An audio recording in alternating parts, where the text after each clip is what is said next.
মাছগুলো ভাজছি, কিন্তু এর আগে আমার মাছগুলো ভাজা হয়ে গেছিলো, তো তোমাদের দেখাতে পারিনি। তো এই তেলের মধ্যে আমি 5 ফোড়ন দিলাম।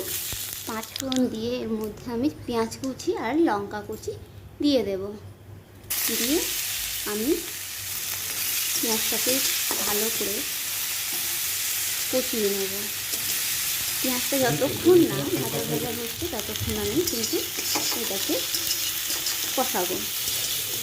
তো প্রায় ভাজা ভাজা হয়ে এসেছে, দেখছো তোমরা, দেখো প্রায় ভাজা ভাজা হয়ে এসছে, কিন্তু আঁচটা একটু কমিয়ে দিয়েছি, তো একটু লেট হচ্ছে, কারণ বেশি আঁচে পুড়েও যেতে পারে।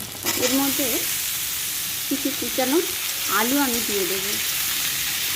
আলুটাকে দিয়েছি, সরু সরু করে দিয়েছি যাতে তাড়াতাড়ি হয়। তো আমি কিন্তু তাড়াতাড়ির জন্য গ্যাসটাকে হাই ফ্লেমে দিচ্ছি না। এবার জিরে বাটা আর আদা বাটা 1 চামচ দিলাম। চাইলে তোমরা বেশি করেও দিতে পারো, কিন্তু আমি এটাকে কম দিয়ে ভালো করে এটাকে ভাজা করে নেব নামিয়ে। তো যতক্ষণ এটা ভাজা ভাজা হচ্ছে ততক্ষণ কিন্তু আমি এটাকে কষিয়ে যাবো। এর মধ্যে এবার আমি দিয়ে দেবো কিছুটা পরিমাণে নুন, যাতে আলুটা সিদ্ধ হয়ে যায়। পরিমাণ মতো নুন দিয়ে, যেমন তরকারিতে নুন খাবে সেই পরিমাণে। নুন বেশি হয়ে গেলে সমস্যা, কিন্তু কম হলে সমস্যা নেই, তোমরা দিয়েও খেতে পারো। তো এর মধ্যে আমি একটু হলুদ দেব, দিয়ে এটাকে আবার কষিয়ে নেব। এর মধ্যে টমেটো দিলে ভালো হতো, কিন্তু টমেটোটা দেওয়া হয়নি। কিন্তু আরেকটা জিনিস আমি মিক্স করে গেছিলাম, কিন্তু দইটা এই কষাতে কষাতে আমার মনে পড়েছে যে আমাকে দইটা দিতে হবে। তো আমি আলুটাকে একটু ছড়িয়ে রেখে এর মধ্যে একটু দই দিয়ে দেবো। দইটা কিন্তু আমার ফেটানোও হয়নি, যেহেতু আমার ঝট করে মনে পড়েছে, তো আমি দিয়েই দিলাম। দিয়ে একটু দইটাকে গরম করছি, ঠান্ডা দই, আর তার উপরে ঘাঁটাও হয়নি। এই খুন্তি দিয়ে আমি একটু নাড়িয়ে নিচ্ছি। দিয়ে এবার আলুটাকে এই দইয়ের মধ্যে দিয়ে কষাবো। আগে দিলে ভালো হতো, কিন্তু আমার না দইটা দেওয়া হয়নি।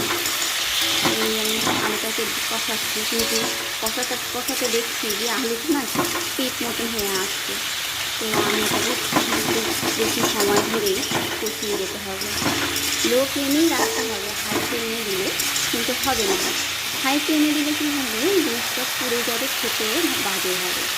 তো আমি একটু স্বাদ বাড়ানোর জন্য অল্প একটু 1/2 চামচেরও কম চিনি অ্যাড করলাম। চিনিটা দিলে কী হয়, তরকারির একটা কালারটাও আসে আর স্বাদটাও ভালো হয়। আমি না একটু কম তেলে রান্না করি, তোমরা দেখতেই পাচ্ছি। এবার আমি প্রায় 1.5 গ্লাস মতন এতে জল দিলাম। জল দিয়ে আমি এটাকে ফোটাতে থাকি, দিয়ে এই মাছের মাথাটা দিয়ে ফোটাতে থাকছিলাম। এবার একটু জলটা যখন মানে কাছাকাছি গামাকায় চলে এসছে, তখন আমি এই দাগা, পেটি এগুলো অ্যাড করে দিলাম।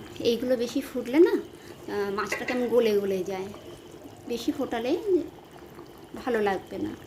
কিন্তু যেহেতু মাথাটাকে আমি প্রথমে জল দিয়েই কিছুটা ফোটানোর পরেই ফের মাথাটা দিয়ে অনেকক্ষণ মাছের মাথাটা দিয়ে ফোটাতে হয়েছিল।